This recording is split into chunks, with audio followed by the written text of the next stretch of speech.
உமக்கு சித்தமானவர்கள் எங்க தேசத்தில் ஆளுகையில வரணும். ஆண்டவர் ஜெபத்திற்கு பதில் கொடுத்திருக்கிறார். அதான் தேர்தல் முடிவே. Very soon, ஆனால் வெகு சீக்கிரத்திலே you will see the south side brightness will possess the north. ஆனால் வெகு சீக்கிரத்திலே தெற்கிலிருந்து வருகிற பிரகாசமானது வடக்கை பாதிக்கும்.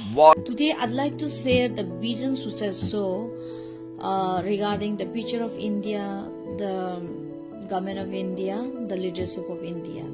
2024 ஆண்டு பாராளுமன்ற தேர்தல் முடிந்தது. அதில் என்டிஏ கூட்டணி, பிஜேபி உள்ளடக்கிய என்டிஏ கூட்டணி வெற்றி பெற்று ஆட்சியும் அமைத்தார்கள். சரி, கிறிஸ்தவ தீர்க்கதரிசிகள் எனப்படுவோர் யாராகிலும் இதை குறித்து தீர்க்க தரிசனம் உரைத்திருக்கிறார்களா என்று சொல்லி தேடி பார்த்தபோது சில முக்கியமானவர்கள் கண்களில் பட்டார்கள். இது எப்படி நடந்தது, அவர்களுடைய தீர்க்க தரிசனம் எந்த அடிப்படையில் நிறைவேறி இருக்கிறது என்கிறதை குறித்து நாம் பார்க்க இருக்கிறோம். முதலாவது மோகன் சி லாசரஸ் அவர்கள்.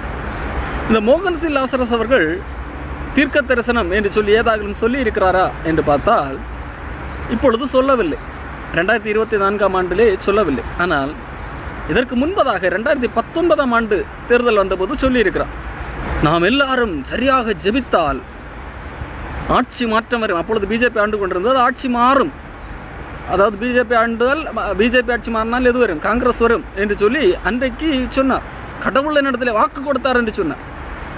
நம்முடைய இந்தியாவுடைய 17வது பாராளுமன்ற தேர்தல், அவங்கவங்க பல கூட்டணிகளை அமைத்து தாங்கள் தான் வெற்றி பெறுவதாக முழங்கிக் கொண்டிருக்கிறார்கள்.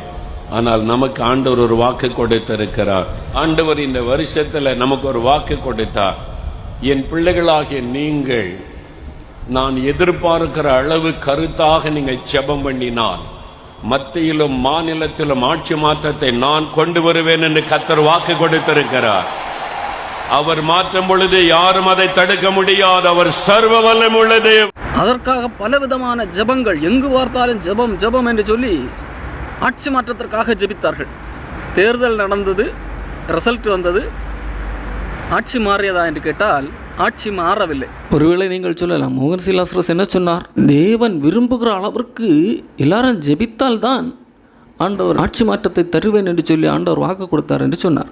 அப்போது மக்கள் எல்லாம் அந்த அளவுக்கு ஜெபிக்கவில்லை என்று வேண்டுமானால் நீங்கள் சொல்லலாம். ஆனால் மோகன் சி லாசரஸை சொல்லுகிறார், எந்த ஆண்டிலும் இல்லாத அளவிற்கு இப்பொழுது எல்லார் மக்களும் நன்றாக ஜெபிக்கிறார்கள் என்று சொல்லி மோகன் சி லாசரஸை சொல்லுகிறார். ஏன்னா எந்த நாளும் இல்லாத அளவிற்கு இந்தியா முழுவதும் கிறிஸ்தவ திருச்சபைகள் இந்த தேர்தலுக்காகத்தான் தீவிரமாய் ஜெபித்துக் கொண்டிருக்கிறார். எல்லா மாநிலத்திலும் உபவாச ஜெபம் நடந்து கொண்டிருக்கிறார். எல்லா மாவட்டத்திலும் உபவாச ஜெபம் நடக்கிறாரு. எல்லா சபைகளிலும் ஜெபம் நடக்கிறது. நம்முடைய ஜெபத்தை தாண்டி ஒருவரும் ஆட்சிக்கு வந்துவிட முடியாது. அப்போ மோகன் சி லாசரஸ் கர்த்தர் வாக்கு கொடுத்தார் என்று சொன்னது பொய்யாகிவிட்டது. ஒன்றுகில் கர்த்தர் மோகன் சி லாசரஸிலே பொய் வாக்குறுதி கொடுத்திருக்க வேண்டும். இல்லை என்று சொன்னால் மோகன் சி லாசரஸ் கர்த்தர் வாக்கு கொடுத்தார் என்று சொல்லி பொய்யை மக்களிடத்திலே தூவி இருக்க வேண்டும். எது உண்மையாக இருக்கு? கர்த்தர் பொய் சொல்லி இருப்பாரா, இல்லை மோகன் சி லாசரஸ் பொய் சொல்லி இருப்பாரா? சிந்தித்து பாருங்கள். புத்தி உள்ளவர்கள் சிந்தித்திருப்பார்கள், கர்த்தர் பொய் சொல்லி இருக்க மாட்டார், மோகன் சில் தான் பொய் சொல்லி இருப்பார் என்று சொல்லி திருந்தி மோகன் சியை விட்டு விலகி இருப்பார்கள். ஆனால் புத்தி கட்ட மக்கள் திருந்தின பாடில்லை. இன்றைக்கு வரைக்கும் மோகன் சியை பின்பற்றி கொண்டிருக்கிறார்கள். ஆனால் சிலருக்கு புத்தி தெளிந்து மோகன் சி லாசரஸ் பொய் சொல்லி இருக்கிறார் என்கின்ற உண்மை அறிந்து மோகன் சியை விட்டு விலக ஆரம்பித்தார்கள். இந்த ஒரு காரணம் மட்டுமல்ல, மோகன் சி சொன்ன பலவித காரியங்கள் ஆராய்ந்து பார்த்து மோகன் சி லாசரஸ் பொய்யர் என்பதை கண்டு விலக ஆரம்பித்தார்கள். அதற்கு சோசியல் மீடியா ஒரு முக்கிய காரணம். இந்த கள்ளப்போதர்கள் செய்கிற அட்டூழியத்தை எல்லாம் இந்த சோசியல் மீடியா மூலமாக அதிகமாக எடுத்து காட்ட முடிந்தது. அதனால் அநேகர் அந்த கள்ளர்களை விட்டு விலக ஆரம்பித்தார்கள். ஆகவே தான் இந்த 2024 ஆண்டு மோகன் சி லாசரஸ் தீர்க்க தரிசனம் என்கின்ற பெயரில் எதையும் சொல்லவில்லை. எல்லா வருடமும் ஜனவரி 1ஆம் தேதி தீர்க்க தரிசனம் சொல்லுகின்ற மோகன் சி லாசரஸ் இந்த 2024 வருடம் சொல்லவில்லை. 2024 தேர்தல் நடந்ததில் இதை குறித்தும் கர்த்தர் எனக்கு வெளிப்படுத்தினார், கர்த்தர் வாக்கு கொடுத்தார் என்கின்ற பெயரிலே சொல்லவில்லை. காரணம், இந்த முறை போய் சொன்னால் கண்டிப்பாக மக்கள் இன்னும் நிறைய பேர் நம்மை விட்டு விலக்கி விடுவார்கள், வரும்படி குறைந்துவிடும் என்கின்ற எண்ணத்தினால் வித்தியாசமான வேறொரு முயற்சியை கை கொண்டார். என்ன, கடவுளுக்கு சித்தமானவர்கள் வருவதற்காக நான் ஜெபிப்போம் என்று சொல்லி ஜெபம். உமக்கு சித்தமானவர்கள் எங்க தேசத்தில் ஆளுகையில வரணும். உமக்கு சித்தமானவர்கள் வெற்றி பெற்று ஆட்சி அமைத்து எங்களுடைய தேசத்துல நன்மை நடக்கணும். ஜனங்களுடைய வாழ்க்கை ஆசீர்வதிக்கப்படணும். இந்திய தேசம் ஆசீர்வதிக்கப்பட ஏற்ற நல்ல ஒரு ஆண்டவர் அரசாங்கத்தை அமைத்து தாரும். இதன் வழியாக மோகன் சிலாசரசுக்கு ஒரு ஆதாயம் இருக்கிறது. சரி, இப்படி ஜெபித்தார்கள். எலெக்ஷன் ரிசல்ட் வந்தது. ரிசல்ட் வந்த உடனே மோகன் சிலாசரஸ் என்ன சொன்னார் தெரியுமா? இப்பொழுது இந்த ஆட்சி வந்திருக்கிறது அல்லவா, பிஜேபி ஆட்சி வந்திருக்கிறது அல்லவா, கூட்டணியோடு இணைந்து ஆட்சி நடத்திருக்கு, இதற்கு காரணம் நம்முடைய ஜெபம்தான் என்று சொல்லி கிரெடிட் எடுத்துக்கொண்டார். ஆண்டவர் ஜெபத்திற்கு பதில் கொடுத்திருக்கிறார். அதான் தேர்தல் முடிவு. ஏன்னா எல்லாம் ஜெபித்ததினால் ஆண்டவர் கேட்டு இப்படி செயல்படுத்தி இருக்கிறார், ஆண்டவருக்கு சுத்தமானவர்களை கொண்டு வந்திருக்கிறார் என்று சொல்லி கிரெடிட் எடுத்துக்கொண்டார். இந்த மோகன் சிங் ஒருவேளை காங்கிரஸ் ஆட்சி அமைத்திருந்தாலும் இப்படித்தான் சொல்லியிருப்பார். பிஜேபி தனி பெரும்பான்மையோடு ஜெயித்திருந்தாலும் இதே காரியத்தை சொல்லியிருப்பார். இது மோகன்சியுடைய ஒரு ராஜதந்திரம். இதை மோகன்சியுடைய ரசிகர்கள் எப்படி கொண்டாடுகிறார்கள் பாருங்கள். 4 மாவடி சொன்னபடியே நடந்து 4 மாவடியில் ஜெபித்தபடி ஆண்டவர் கிரியை செய்தார் என்பதாக வீடியோ வெளியிட்டு உலகாகிதம் அணிகிறார்கள் மோகன்சியுடைய ஜால்ராக்கர். இந்த சேனல் ஒரு 4 மாவடிக்கு ஜால்ரா அடிக்கிற ஒரு சேனல்.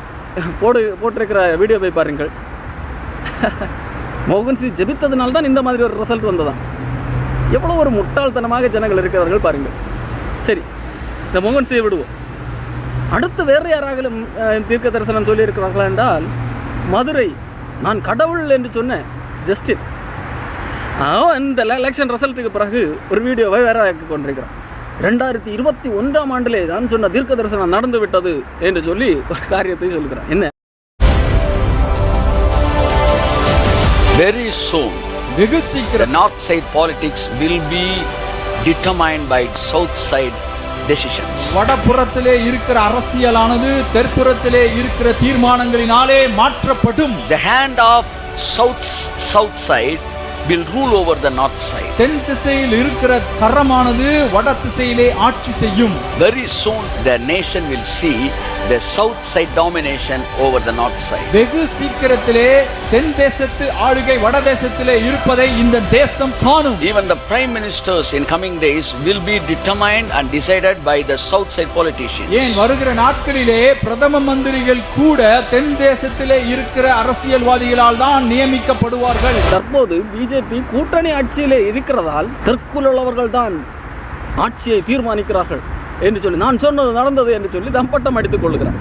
காங்கிரஸ் ஒருவேளை ஜெயித்திருக்கும் என்றால் அதற்கு முக்கிய காரணம் தென்பகுதியாகத்தான் இருக்கும். காரணம் தமிழ்நாடு, கேரளா போன்ற பகுதிகள் தான் காங்கிரஸ் கூட்டணியிலே பெரும்பான்மை. அதை மனதில் வைத்து இந்த ஜஸ்டின் சொன்ன காரியம் தற்போது பிஜேபி கூட்டணி ஆட்சி நடக்கிறது, அதற்கு அது ஆதரவாக எடுத்து பயன்படுத்தி கொண்டிருக்கிறார். உண்மையிலேயே ஜஸ்டின் சொன்னது தீர்க்க தரிசனம் அல்ல, அது அவனுடைய கணிப்பு. அவன் காங்கிரஸ் கட்சி, திமுக கூட்டணி இவைகளை எல்லாம் மனதில் வைத்து அன்றைக்கு சொன்னது. இன்றைக்கு சந்திரபாபு நாயுடு ஆந்திரா அதுவும் தற்கு என்ற கணக்கில் இன்றைக்கு எடுத்து பயன்படுத்தி கொண்டிருக்கிறான். சரி, ஆனால் உண்மையிலேயே ஜஸ்டின் தீர்க்க தரிசனம் சொல்லவில்லை. தீர்க்க தரிசனம் சொல்லியிருந்தால் அவன் சொன்னது எல்லாம் அப்படியே நடந்திருக்க வேண்டும். தெற்கில் உள்ளவர்கள் பிரதமர் கூட ஆகலாம் என்றும் சொல்லியிருந்தார். தீர்க்க தரிசனம் என்று சொன்னால் ஆகலாம், இருக்கலாம் என்று சொல்வதல்ல, அது கணிப்பு. நான் இப்படி கருதுகிறேன் என்று சொல்வது தீர்க்க தரிசனமாகாது. தீர்க்க தரிசனம் என்றால் உறுதியாக சொல்வது. கர்த்தர் இதை சொல்லியிருக்கிறார், நான் அதை சொல்லுகிறேன் என்று சொல்வதுதான் தீர்க்க தரிசனம். ஆனால் ஜஸ்டின் இங்கே சொன்னது தீர்க்க தரிசனம் அல்ல, அது கணிப்பு. Very soon we will see the south side political leaders may become prime minister and big position in north side. வெகு சீக்கிரத்திலே தென் தேசத்திலே இருக்கிற ஒரு சில அரசியல் தலைவர்கள் பிரதமராகி மிகப்பெரிய ஒரு தலைமையிலே இருப்பார்கள் என்பதை நாம் காண முடியும்.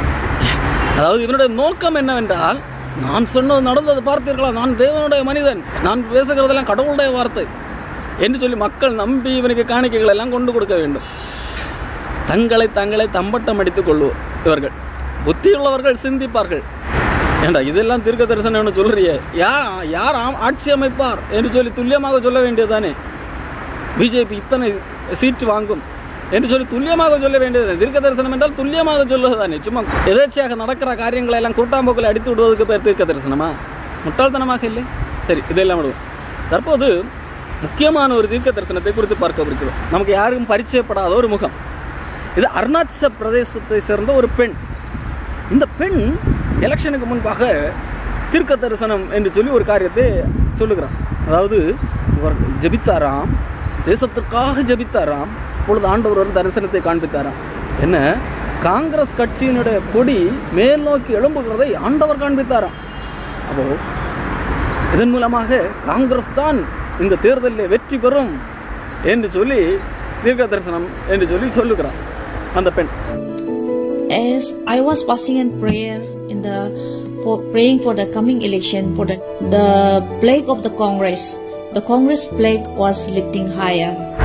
அன்புக்குரியவர்களே, இதே போன்ற பல லோக்கல் பாஸ்டர்கள், பிரபலமாகாதவர்கள் தங்கள் சபைகளிலே தாங்கள் தீர்க்க தரிசனம் காண்பதாக சொல்வார்கள். இந்த எலெக்ஷன் மட்டுமல்ல, பல்வேறு காரியங்கள்.